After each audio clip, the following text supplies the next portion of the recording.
Welcome to the first episode of 2025 of On the Couch with the Ethicalist, even though, yet again, there is no couch. Today, we're joined by a very special guest who's here for Arabian Travel Market. Such a pleasure to have you with us. It's Wes Hartman, and he is the Chief Environmental and Conservation Officer at Wilderness Botswana. How are you? Great, thanks, Anthea. Yeah, fantastic to be here. You must feel a little bit out of your comfort zone being in Dubai in the kind of concrete jungle rather than out in the wilderness. Very much so. I was going to say temperatures similar to what we experience in Botswana actually, but definitely a lot more concrete and glass than I'm used to. Yeah, not as many wild animals. Well, I'm not sure actually. Yeah, I was going to say, but just not the type I'm used to seeing. Yeah, absolutely. So, I mean, let's just go straight in. Sure. I'd love to know more about you, more about Wilderness. First of all, could you just tell us a little bit about yourself, how you got into conservation in the first place? Yeah, fantastic. I mean, it's been not something that's always been on my radar. I actually found conservation in the bush quite late in my life. I've always loved elephants. The correct word is probably obsessed. And ever since I was little, we'd walk around shops. My mom had to direct me strategically to avoid me seeing an elephant, a toy elephant, because I always just wanted the toy. I'd throw horrendous tantrums if I didn't get it. Yeah. There was a case when I was 5 or 6, I got bitten on the ear by a mosquito or a spider or something. It started to swell up, and I ran through it 2 or 3 in the morning to my parents saying, it's happening, I'm turning into an elephant, and then proceeded to cry for hours afterwards when they told me I wasn't turning into an elephant. So obsessed is probably correct. But growing up in Johannesburg, our own sort of concrete jungle in South Africa, I never thought there was a career and opportunity with elephants, and actually proceeded to pursue a career in medicine. So I went across to the US and started studying pre-med, and it was there that I took an animal behaviors course. A course I never knew existed. How could you study the behaviors of animals? And just fell in love with that subject. What I really loved about it was the creativity that you needed to work out why animals were doing what they were doing. You can't just give them a survey or ask them a question. You've got to come up with really ingenious, clever ways to tease out those answers. And it was there that I realized I can put my love with elephants with this love of the subject together, and therefore got into conservation that way. So returned to South Africa, completed my postgrad there, spent 2 years in Malawi in a Big 5 reserve, which was absolutely an amazing experience, studying elephant behavior specifically, their reactions to drones and demography, sort of statistics for the park I was in. It was, an incredible path. COVID happened, and we all know what happened. The world just shut down, and actually then went to the UK and became a teacher. I'm a qualified science teacher, so taught high school science for a few years. And when the world started to open up, I thought I need to get back into the bush, as it were, back out to the wild. And that's what took me to my job with Wilderness. That's fascinating. It's just this kind of weaving path that got you to where you are today, but still working with a passion that you had very early on. Yeah. Just a quick question from what you were just saying then. Because you were studying how, the behaviors and reactions of animals, how did animals act during COVID? That's a good question. Unfortunately, I mean, it was probably quite nice for them in some ways. The world shut down. We saw, I don't know how true some of these stories are, like dolphins returning to some marinas and whatnot. But I think with less traffic, less carbon emissions, less boats, there was probably some relaxation on the pressures they feel. Generally, I'm making massive, generalizations. Yeah, here. I didn't warn you about this question. I apologize. And I've thrown this. No, not at all. But it's an interesting one. However, I would say, though, and what I can speak to is that the role that a lot of conservation ecotourism operations like Wilderness play is the protection of those animals, and we protect them largely just by being present. And so therefore when COVID did happen and we weren't present, it allowed an opportunity for some bad characters to enter into some of the operations or environments. So it's not necessarily a conscious consequence of our presence, but just being there and having tourists come and visit our properties and having guests come and engage and experience the wildlife they all deserve honorary APU, anti-poaching unit badges, because that's what they're doing, be present on the ground. Absolutely. Well, I obviously want to move on to Wilderness now and your role there as head of conservation. So can you talk me through, I'd love to know what the strategy for conservation, I know it's a huge part of what Wilderness is about and has been about from the beginning, but let's talk about that and day to day what you do in your role there. Yeah, fantastic. So what we're going to do is we're going to zoom out a bit. So conservation is one part, an important part of Wilderness's impact. And so that's what we refer to, our impact strategy is guided by 3 major pillars. It's protect, empower, and educate. And we'll go through each pillar and feel free to stop if you've got sort of questions about each one or specific projects. So if we start with the protect pillar, that's where most often the traditional conservation idea falls into. Protect specifically looks at minimizing human-wildlife conflict And we want to move away from that C word, right? We prefer the C word of coexistence. So the protect pillar really focuses on how do we promote human-wildlife coexistence. And we can talk about some specific projects in a bit. Empowering local communities, that's through local employment as well, but the development of conservation economies. And then finally, educate is what it says on the tin. It's about environmental education, specifically focusing on the youths, although we do some young adult education as well. Okay, so would you like to go into perhaps those three pillars and then day to day what you're doing in your role to? Yeah, this is it's fantastic, but trying to distill it's going to be a job. It's going to take you some time. Yeah, talk away. That's what we're here to listen to you, not me anyway. Oh, so if we start with protect, and what you'll see is these pillars, while they each have their own unique name, they're not mutually exclusive. There's a lot of crossover between them. And so if we talk about one project, and you can actually see each pillar come through this particular project, and it's one that I work with on a day-to-day basis. So a good example. The project looks at minimizing human-wildlife conflict, and specifically human-lion conflict. So with the delta, the Okavanga Delta in Botswana, there are no fences. It's an open, interconnected landscape, and this is what we strive to do, right? That's wilderness's purpose, is protecting the world's wilderness together. And how we do this is we look for large-scale, large interconnected pieces of land that we can be, offering luxury safaris in, but protecting it through our presence there. Can I step in very quickly, just ask a question about that? Is this land that has already been unadulterated, so to speak, or is it land that you're buying back off farmers, for example, to try and create? Depends on where you're talking about. So we've got both types of land across our operations. We're in 7 different African countries. We've got large operations in 7 different African countries. So there's definitely land like that where we go to local farmers and we look to purchase or rent or lease. But in Botswana specifically, that's land that's been demarcated for photographic tourism. And then we are leasing it either directly from the government or from the communities themselves. So those lease payments go directly to Botswana local communities, which is fantastic. Okay. Yeah. So back to the Going line. back, sorry, yes, No, the it's a lines. great question. So what you've got then is this interaction with these no fences. It's beautiful in the fact that you get to see nature wild, right? So we're sort of looking for the most wild and untamed places that we can be in.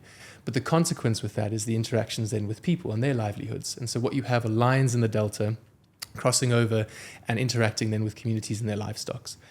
They'll predate on some cattle, right? We've bred cattle to be quite slow and delicious, not necessarily evade lions very well. So these lions predate on cattle and the communities lose a huge part of their livelihood. I'm not going to pretend to understand the value of a cow to a community member. I'm not a rancher, but it's immense. It can be anywhere from 6 months to 2 years, just one cow.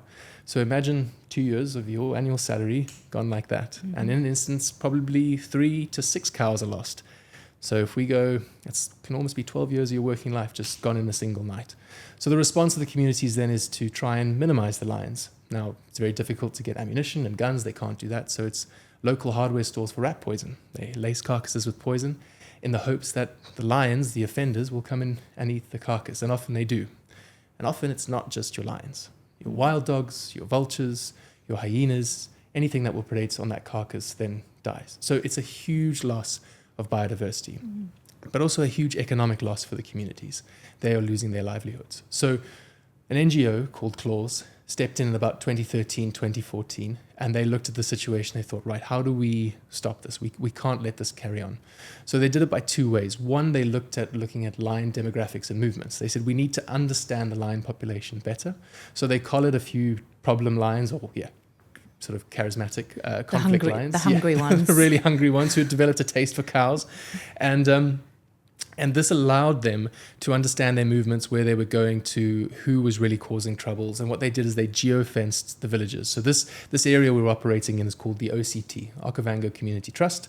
And they geo-fenced these communities, allowing when a lion crossed that geo-fence line, it would set off a trigger. And that trigger then is an SMS text to the local people saying, hey, there's this lion and it's this far away. So it allows people to be proactive, reduce the conflict or mitigate it entirely rather than reactive. So that started to help things. And so if we look at then what pillar that falls under, it's the protect, right? We're mitigating that conflict. We're giving people the opportunity to prevent that conflict. Claws then took it a step further in 2019, and they developed then this herding program. They looked at how do we bring herding back into Botswana. Traditionally, herding had been done by children. The young boys and girls would look after the cattle while mom and dad were away in the fields or doing other work. And as school became more mainstream, the children left. So now you've got no one looking after cattle, so they're free to roam, and so are the lions. And this caused another area for conflict. So Claus said, let's start to develop this herding program. And so what they did is they've started training youth from the villages where, again, these are extremely remote villages. Opportunities for employment are limited. So they said, well, here's an economic opportunity to create a livelihood, to create a career. We'll train you, we'll educate you, and you can be a herder for these cattle. So if you and I had cows and we signed up for the Claus program, our cows would be watched 24/7. Right? They're taken by the herders out in the morning of these mobile kraals or bomas. They're taken to the water. They're taken to food. These herders have the text messages on their phone as well. So they know where the lions are. They can move them away. So it's an incredible program that's just really reduced the conflict. And since 2019, since that herding program was introduced, there's not been a single lion or cattle death, at least cattle death for the Claus program, right? No Claus cow has been lost in the program. It's incredible. And they've got close to 1,000 head of cattle now. So where does Wilderness fit into this, right? We look at the good work going on the ground and we think, okay, how best can we support? And we support in a number of different ways. We take guests to go see the operations on the ground, where part of that fee is direct donations to the operations, further funding, the training trips that are needed, more bomas, more herders, all the little things that make the function, the operation tick. We also look at logistical support. So we have 3 full-time lion monitors. They're wilderness staff, but 98% of their work is for Claus. They monitor the lions. They go out, come rain or shine, 6 days a week, pretty much close to something like 12 hours a day. They're out tracking lions in the area, using VHF tracking, identifying, marking, monitoring. So we support in sort of logistical in that way. And finally, what we're getting to is opening up supply chains to actually purchase this beef. We're hoping it'll be a final incentive for the farmers, local herders in the area, who might be skeptical of the program, skeptical of new ways of doing things. They've been traditional farmers for such a long time, but now we'll come and we'll say, hey, look, we will give you a premium, right? If you're part of this program, you're wildlife-friendly beef, and that should mean something. For the longest time, local communities have often been alienated, not by all, but by some sort of conservation efforts. It's often seen as communities bad, animals good. Simplistic, and it's wrong. Of course. And so what we do is we look at the focus and we put communities at the center of our work. And if we can look after people, actually the animals know what to do. So what we're making is we're trying to show them the value of ecotourism and operators such as Wilderness being in that area. We're saying, hey, because you've signed up for this program, you're following these rules, we'll give you a premium on your cows. And so very soon we're hoping to have that first sale, and to our records, it'll be the first sale of wildlife-friendly beef on the continent. And it's been a long time coming, but it's going to be amazing. It's going to make a tangible difference in these guys' lives. The amount of money they'll get significantly more from other markets they have options to. And our goal is not to keep this to ourselves. I was about to say this is a benchmark that you're creating for other resorts and other conservation areas. Yeah. Well, and at the moment we've looked at the Claus operation and the amount of cattle they have. And we've said, okay, for the first little bit, you're going to be able to supply about 2 or 3 of our camps consistently, right? Because we've got to remember, Wilderness is a business, an operation. We have to have consistency when it comes to things like meat. So for now, sustainably, 2 or 3. But we've got, in northern Botswana alone, we've got 18 to 20 camps. So that market's huge. So let's scale you up to that point. And then we want you to start being able to supply other operators, because at the end of the day, our goal, my goal specifically, is impact and growing the impact and improving the local communities' lives. And a byproduct of that is lion conservation. Absolutely. So we've had education of local communities and people. We've had economic empowerment through development of conservation economies. And finally, the last pillar that kind of gets ticked as a byproduct of those 2 things is protect and is conservation. Absolutely. There's a whole full circle there of getting community involvement, protecting animals, protecting livelihoods, and creating opportunities for people in the area. So you've talked a lot about lion conservation. Is it because there's such a large amount of lions in the area, or they're the ones that were most in need of being protected? What other animals do you have projects in place to protect? I'm presuming all of those that are endangered. But No, it's a great question. In terms of why lions, that, as I said, one example, but it's because we're looking at these sticking points, these friction points, these conflict points. Yeah. And lions have a disproportionate effect on the conflict they cause. There will be certain other predators that will predate on on people's livestock, such as... Yes, go ahead. Sorry. No, I was going to say such as, sort of caracals, leopards. They might take smaller things, your goats, sheep, maybe even pigs. But what about, for example, elephants who go trampling over crops and can destroy a farm in minutes? Exactly. Yeah. So definitely. So elephants. Sorry, your favourite. No, no, they can be misbehaved, absolutely, and they, that's it. Is how do you not discipline an elephant, but how do you convince it not to go for this lovely ice cream species food? The crops they're growing and the other vegetables, pumpkins and watermelons. I mean, yeah. Oh, they love watermelons, don't they? I mean, everything. So with the elephants. Again, we partner with another fantastic NGO called coexist, and specifically, again, their focus is on reducing human-elephant conflict, and very similar model. It's done through the creation of conservation economies. So another project that we partnership and we have helped sustain and develop actually is looking at the Diovea honey. So Diovea is a local word. It's in the Hambukushu language, which again comes from the northern part of the Okavanga Delta, which means a place of plenty elephants. And the Diovea honey program started when Wilderness donated 70 Langstrom beehives to the communities. And Ecoexist then trained local people in how to keep bees. And they strategically placed these beehives around people's fields. Now, elephants don't like bees because despite having most of their skin be quite tough and thick and sort of not able to be penetrated by bees, there are the soft spots of an elephant behind the ears, under the armpits, by the tail, where bees can sting and really cause quite a lot of damage for elephants. So the elephants generally hear bees and they will turn the other direction. So by placing these beehives around the field, and if elephants come too close, they'll rattle the fence and the bees get shaken up and sort of start a defensive flight pattern and noise, and the elephants turn around and they go the other way. Fantastic. So you're nature doing its thing. Exactly. No, and it's about utilizing those. I really love this term, and we'll get onto Peter Apps and his work in a second. But often people will say low-tech solutions, right? Oh, it's like a low-tech solution, but it makes you think it's not good. So a better word actually is an appropriate technology for that situation. And that's exactly an example of what we're seeing here. Now, not only, we could stop there, right? We could put the bees, you could fence the fields and not have any elephant crop raiding events happen. Great. But the final step then is saying, well, what do bees make? They make honey, they make wax, all things that can be sold. So Diovea got its first harvest last year, and Wilderness bought as much honey as we could, pretty much all of it. And we now have that in our camps, and when guests come through, they come back from a beautiful mokoro or a boat drive or a game drive that they've just been on, and they have this signature experience called the Vumbra Golden Hour or the bee's knees. And it's using local honey from areas that are 20 kilometers away from them.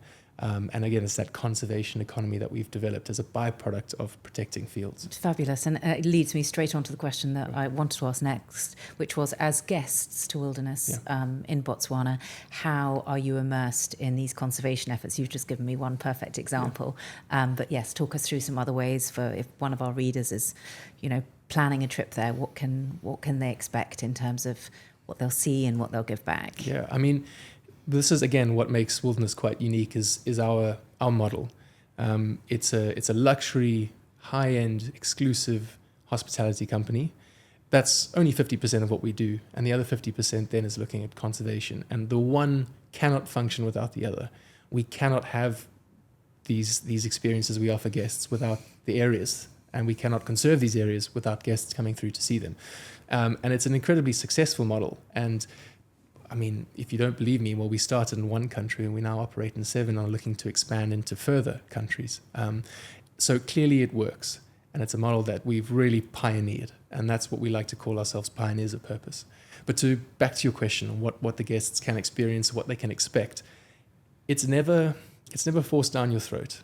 It's always quite subtle. Sometimes you might not even know about the impact that you're having traveling with us, because we also appreciate that some guests, they just want to come see the beautiful wildlife and switch off and turn off, and that's perfect, and we offer that. So by just coming through our camps, you've already contributed, to the purchasing of that honey. So you don't know it, but you've supported local farmers. You don't know it, but you've supported local herders. You don't know it, but you've supported local families. 90% of our staff come from communities adjacent to where they operate. So those salaries that go in.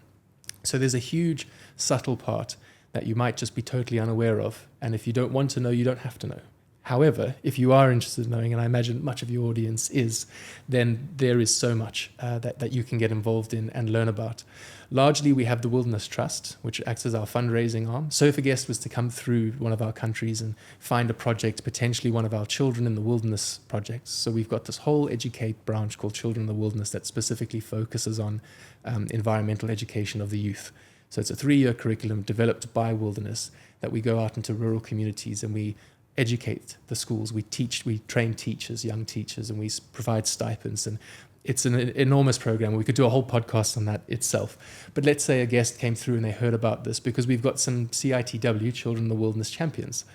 These are people who have been through the program themselves and now work for Wilderness. One of my colleagues, Boniface Sekondoko, is our environmental admin officer. So he was a Children in the Wilderness kid, learned about the impact he could have in his own country and came to work for Wilderness. C. Oja, one of our fantastic guides at Dumatau, one of our premier camps, is a Children in the Wilderness kid. He learned about guiding and the environment, found a passion for it through Children in the Wilderness.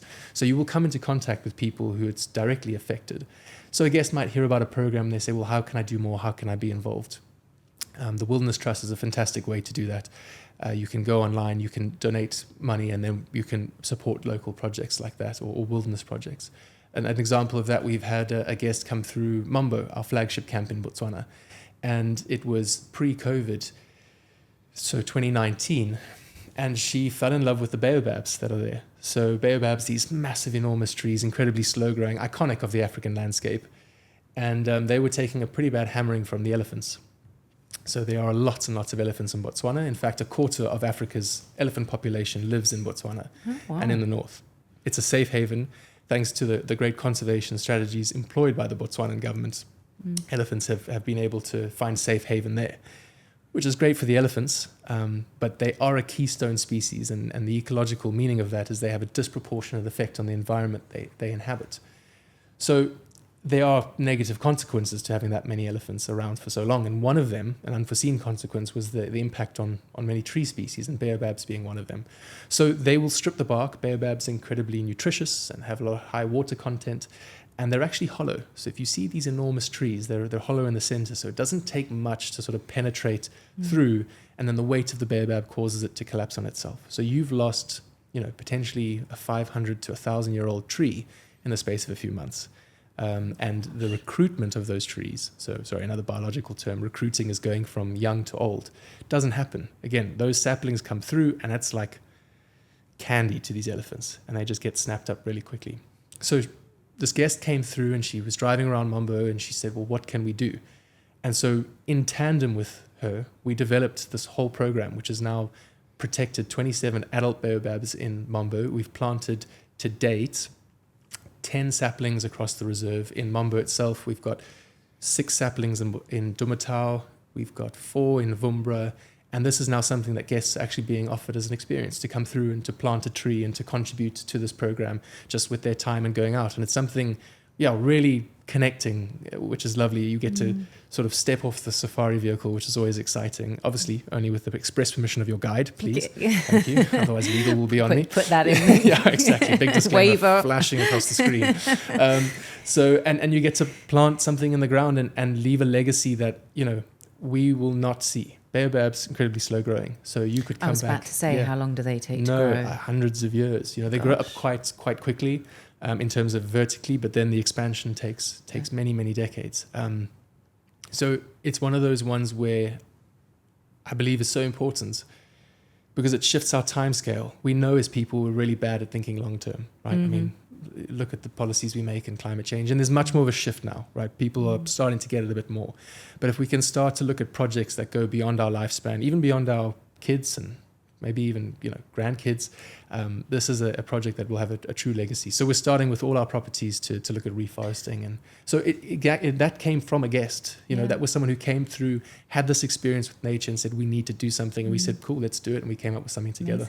Amazing. Yeah. I love that. And I love the fact that it's not something that's going to happen overnight. Yeah, no. It's not. So there's something, they're leaving a legacy for their children's children, which is how we all need to be thinking about nature and climate change and the planet and the animals that live on it. So just a quick question about sustainability at Wilderness in terms of your camps. Are they solar powered? Where do you get your water? Do you locally source the vegetables, fruits, all of those kind of sustainability questions? If you could give me us a lowdown on that, sure. That would be great. It's largely solar, so I'd say 75 to 80% of our operations are solar powered. Although we're always looking for ways to provide alternative options. So, for example, we have generators that act as backup power in those camps, and that is still a carbon emitting device, a generator on diesel or whatnot. So we're looking at potentially hydrogen power, right? We're looking at a way that's a clean backup, a clean, safe source of energy, and again, pioneering in that space, finding out how do we do this. That's an option. But no, solar is a huge part of our operation. And then we've got the elimination of plastic water bottles. So in Botswana, it's pretty much non-existent in our operations. So we do not have plastic water bottles in our wilderness camps. You won't find that. Single-use plastic, not just single-use plastic, single-use almost anything we've tried to eradicate as much as possible. So there's that for us is almost old news. We've kind of moved on for that, and it's important. Does that include your supply chain? Yeah, so as much as possible, right? So, how do we get rid of the plastic packaging? We held a local supplier expo about last year, and one of the questions was, kind of what is your packaging? How do you package your products? How do you ship them? And are you open to changing that? And if a supplier said no, and they didn't quite fall within our acceptable limits of what we said was appropriate packaging, they weren't considered to be a supplier for us. So we're putting pressure on suppliers. We're saying, look, we've got this massive market. You want our business, but to do that, you're going to have to sort of meet our standards. Step up, yeah. Exactly. So we're trying to make that mindset change, and it actually speaks nicely to our spheres of influence. We've got influence at the camp level, how we build our camps, where we build our camps, being of the environment, not on the environment. Then we've got concession level influence, and that's kind of like what you can think of as our area of operation for that camp. So biodiversity, health of biodiversity. Then you've got our local regional influence, and that's northern Botswana, for example. The interconnectedness, the movement of animals between. Then you go country level, and that's where we start to put influence on suppliers, as well as help with policy decisions with governments, and then global finally, which is carbon sink. So we have influence at every one of these levels, which is really fantastic. Absolutely. So solar, definitely, plastic, supply chain. We constantly looking for local farmers. As I said, this local supply expo, engaging the local people, saying, what can you provide to us? We're starting up so many different agricultural schools and training projects. We've got a successful one that just launched in Zimbabwe recently, a phenomenal project by the impact team there, which is looking to train locals in farming and agricultural methodology. The food they produce at the farm will then be offered to locals at a cost price, and anything extra then that's not taken up will then be sold to camps. So constantly looking for ways to engage local farmers. Another elephant example, where we can't help yourself. No, I can't. I'm sorry. They are other species, but no. With I even have a question about elephants coming up. But anyway, carry on. No, is what we, again, with coexist is what we found, or what they found by collaring a large number of elephants, and a lot of these collars were donated by funds raised from the Wilderness Trust, was elephants have certain highways, right? Elephant pathways, they like to use similar routes, similar areas. And what we have then is potentially the coming into contact with farmers on these pieces of land. So we go to farmers and we say, is it possible that we move your field? And again, it's that scary change. I've been farming here. My grandfather's been farming here. This is my farm. So that's not going to work. So how do we make it more enticing? We say, well, come and farm in this area that we're advising, and come and farm in this way, an environmentally sustainable way, and we will provide half the fencing of the electric fields, we'll provide you with the seed, and most importantly, we will buy back that product at a premium. Amazing. And so it's all that incentivizing. So these farmers largely grow millet.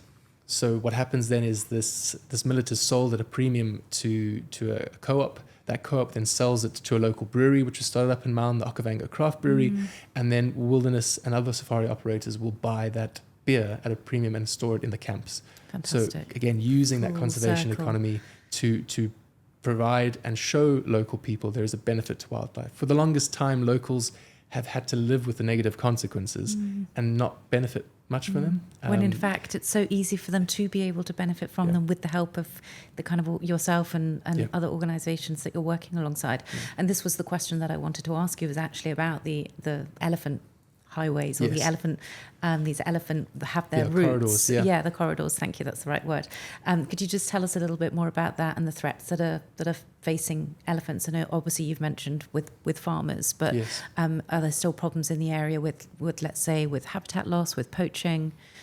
Yeah, no, absolutely. So as we said, farmers and the demarcation of land by governments actually is a huge challenge. If governments can understand where these corridors exist and keep those open for elephant movement, that's a huge win. And we're having successes on that front, and it's thanks to the efforts of NGOs as well as wilderness lobbying efforts, just meeting, facilitating, creating the space for those conversations. So that's a huge step which is being achieved. Other challenges definitely do include sort of your illegal wildlife activities, poaching and habitat loss. And this is where, your agreements like CASA, which is your Okavanga and Zambezi, Trans-Okavanga and Zambezi operation, which spans across 5 different countries. It's Botswana, Namibia, Angola, and Zimbabwe, and I think a bit of Tanzania actually, is so important because you could be doing all the right things on your side of the border or in your concession, but if your neighbors are not, then those elephants are never going to use that corridor to go across. And so this is where the true work starts, is you can keep that corridor open, which is what we do. One of our concessions in Botswana, the Linyanti concession, exists in these ancient corridors. And the elephants are there and they use a little bit of the corridor, but at night they come back to Botswana. They know it's safe. And across the border, not so safe. So the next step is now, we're keeping those corridors open. That's fantastic. But now we need to make sure the entire corridor is open to allow for that dispersal. Of course. And a year or so ago, I was in South Africa at a resort whose name I won't mention, but they were doing a lot to rewild, and they're trying to buy back so much land to allow animals to have their old migratory routes. Is that something, I would guess this is a part and parcel of that expansion that you're trying to do with wilderness, to try and create areas where if there isn't water in a particular area, then animals can walk and far enough to be able to find it where they would have found it once upon a time before all these fences came up and borders and no, exactly, arbitrary lines in the sand that we've drawn and demarcated and built cities and towns and roads, and it's exactly that. And one of South Africa's biggest challenges is the fact that it's so fenced, and so you have these fragmented areas, and it's really difficult. And as I said, I think earlier, wilderness is that large landscape level of interconnected areas of land where we have operations across the continent that expand and connect. And what's really cool is we've seen an example of that with a wild dog, actually, an African wild dog who was collared in Wangi National Park in Zimbabwe, where we've got camps out there. And she started her dispersal routes and she went up into Livingstone, to Zambia, where we've got operations. She moved through some of the property there. She then came down back into Kasane, back into Botswana, and settled in the Linyanti Reserve, which we were just talking about. So having those areas open and allowing for that natural dispersal to occur is why we exist. So exactly, we're always looking for ways to expand and to double and to protect the world's wilderness together. Currently, it's about 2.3 million hectares, and we're looking to double that by 2030 and just keep expanding for that purpose, to prevent that fragmentation which happens. That's fantastic. And I want to ask you, just a couple times already, it's flown past, we've only not got long left. But in terms of, you offer these really luxury experiences, and that has to, there will be guests who are coming, as you mentioned at the beginning, because that's what they want. They want to go for a luxury safari. How do you balance ensuring that sustainability, conservation, and all these very important aspects of what you do are in harmony with offering a luxury experience and remain low impact? I think it's at the core of what we do. There's almost no other way for us to do it. As simple as that sounds, I think we would consider something that has a high impact. As I said, we very much build our camps to be of the environment and not on. And it's a simple saying, but it really holds a lot of weight when you look at building your rooms amongst and between trees, and how do we minimize our impact on an operational front, the types of soap we use, minimizing single-use items. The type of soap you use, that was one I wanted to ask earlier. Do you get the local community to create the soaps out of local ingredients? How In it's always something that really interests me. Yeah, when I go to resorts, I'm like, this is an international brand. You could have got somebody local to do it. No, exactly, and we push that. And actually, this year in Botswana, we're looking at developing and supporting local from that supplier expo. Actually, a local brand there to include and have in our camps, and to use locals with local ingredients and whatnot. And the soap, it has such a big knock-on effect, and it's a large part of my day and a massive headache, but so important. And why it is because we treat all our wastewater in camp. It has to go back out into the Okavanga Delta. We're in a World Heritage Site. And so we have to adhere to really, really strict regulations water quality levels. So we use STPs, and your audience is going to fall asleep now, but sewage treatment plants. And these are live systems. They use bacteria to break down the feces. So if you're throwing down the system harmful chemicals and detergents, all your bacteria die, and then you basically have raw sewage going out into the Delta, which is not what we're about and what we want.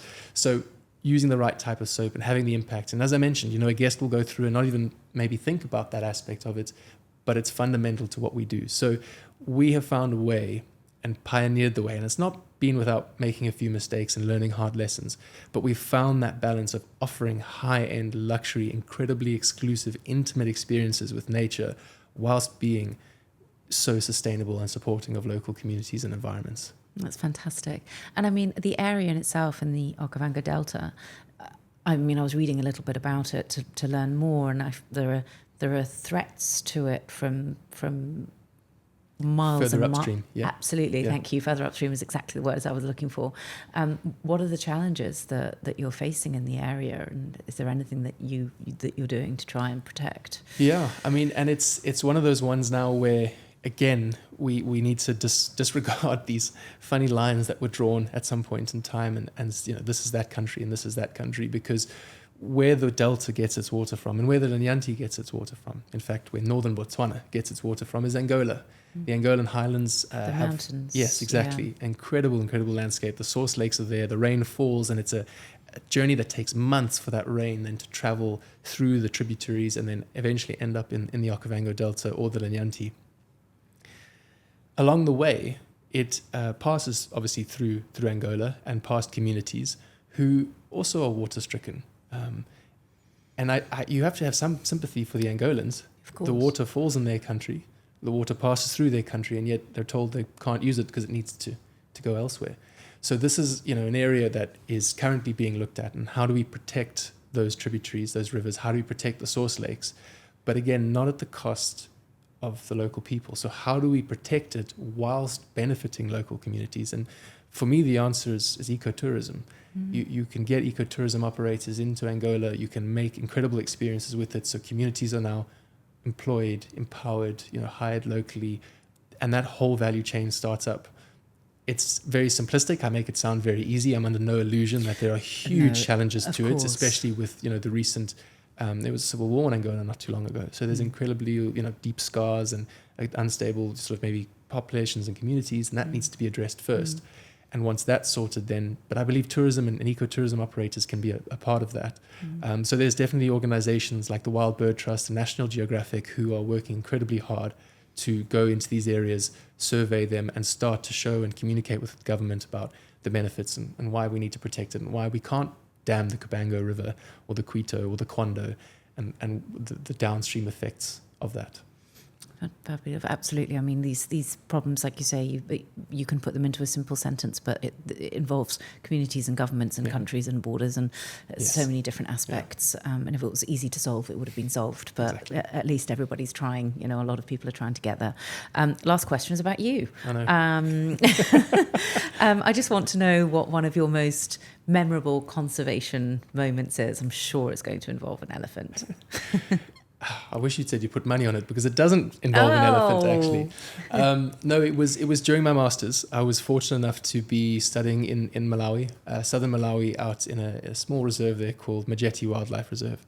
There's an operator called African Parks, and they look after a lot of properties across the continent. Yeah. And actually Majeti was their first park, and I was fortunate enough to be stationed there for 2 years, and the study looked at elephants, although the story doesn't involve elephants, but it looked at elephants and their response to drones and how to fly ethically around drones. So what we found in the literature was there was drone usage a lot for how to film animals and how to observe them with drones, but there was very few studies, I think there were 3 or 4 at the time, that actually looked at the effect drones had on the test subjects themselves, on the animals. So by flying a drone around, were we causing more stress? Was it disrupting natural cycles? And so I thought, well, let's look at elephants. How do drones affect elephants, and how do they respond? And basically developed through, lots of trial and error and lots of flights, the ethical way to fly drones around elephants and how not to disturb them on approach or to disturb them while you were flying around them. So that was a fantastic time. But it was actually my research partner and her study that leads me to answer your question. She was doing a large-scale remote camera trapping survey of the reserve. And to help her deploy some of these cameras, I was out there one day trekking with the guide or the ranger at the time. His name's Blessings. And we pulled over to the side of the road, and the camera trap spot was about 2 kilometers off the road. And so we got the gear, we get out, and we start walking. And this is a Big 5 reserve. There's lions and elephants and buffalo and leopard and lions around. And so we followed very, very strict walking protocols through the bush. And it's dense and it's thick. And Malawi, unlike Botswana, it's up and down and hilly. And so we single file, completely silent, and you're constantly scanning for 2 trees to climb. And the reason you're looking for 2 trees to climb is because if you and I ran to the same tree, you want to have a backup, right? So you're just constantly scanning for 2 trees to climb. And we were checking the GPS and we were making good time. And we then were about 50 meters to the point that we were going to set up the camera. And what do? You relax, right? Because, we've made it. And so you drop your guard a bit. And so I pulled up next to him, and we start chatting a bit loudly. And now Blessings, so I'm 6'2", and Blessings must be like 5'5", right? He was this tiny little local guy, fantastic, he has his rifle. And we're talking. And he all of a sudden just like thumps his fist into my chest. Stops me dead in my tracks. Strength like I never knew he had. And so he just silently points, does this. So he's showing me where to look. He's saying there's a rhino and we need to get up a tree. And sure enough, we're now 30 meters from the camera station, which was this tree, and just 2 meters to the right of this tree was this black rhino. They don't have good sight. They've got very good hearing, and it's got its ears up, and it's trying to smell us.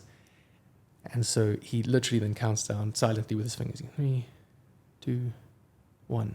And on 1, we both just went in opposite directions, because thankfully we each had a tree.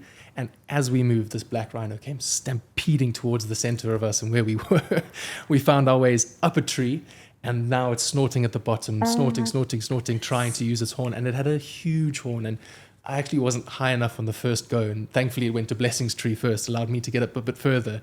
And Blessings is now also making noise in the tree, snorting, shouting, this, that, the next. And the black rhino is trying to sort of push over this tree that we're in, both of our trees, back and forth. And eventually it then scampers off. Oh, my goodness. And people often think, I would have been dead. I would never get up a tree. Trust me, getting up the tree is the easy part, because there's just adrenaline and you just fly up that tree. It's then getting down. You realize, how the heck did I get up here?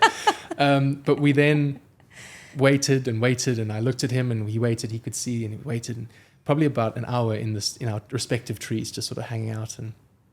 And what often happens with noise, it attracts others that are in the area that you would never know about. So we then had a few hyenas come investigate what was going on, and so we stayed up in the trees, and thankfully no leopards or lions came to scout out the area. But after an hour, we dropped down to the ground, and I don't think a single word was said while we put up that camera trap. We marched back to the car, the 2 kilometers, and we got in the car, and not a word was said on the way home, because we both realized just sort of how close that was. How lucky you've been. No, how lucky. But it was absolutely incredible to see that, and to experience it, and a black rhino with a horn. And then just quickly, my next experience with a black rhino couldn't have been more different, and it actually was with Wilderness.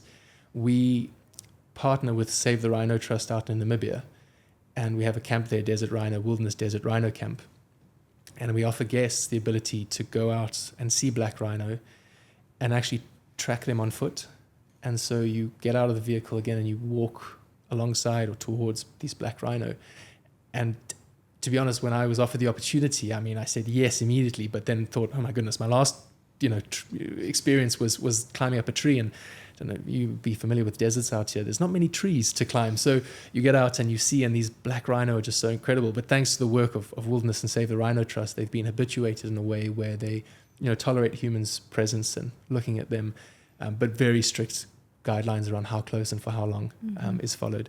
But just incredible to see these animals in both situations, in the dense, lush thickness of Malawi, and then this sparse, sort of barren, desolate, but not devoid landscape of Namibia and the desert it has to offer, and this desert-adapted black rhino, just unbelievable. And so that for me is an awesome experience, not only with the rhino in Malawi, but then seeing these animals in such a different environment, and having the privilege then to play a small part in helping protect them. It's absolutely fabulous. I'm glad you told me this story now, because I was trekking rhinos on foot not that long ago, and I don't think I would have said yes to it if I'd known that story. There's no trees anywhere, and I don't know how to climb one.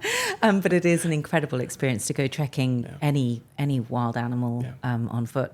We did it for cheetah tracking, and it was just the most magnificent thing. I was like, please don't have me for dinner. But thank you so much. It's been absolutely fantastic talking to you. The time has flown by. I've got so many more questions that I would love to ask you.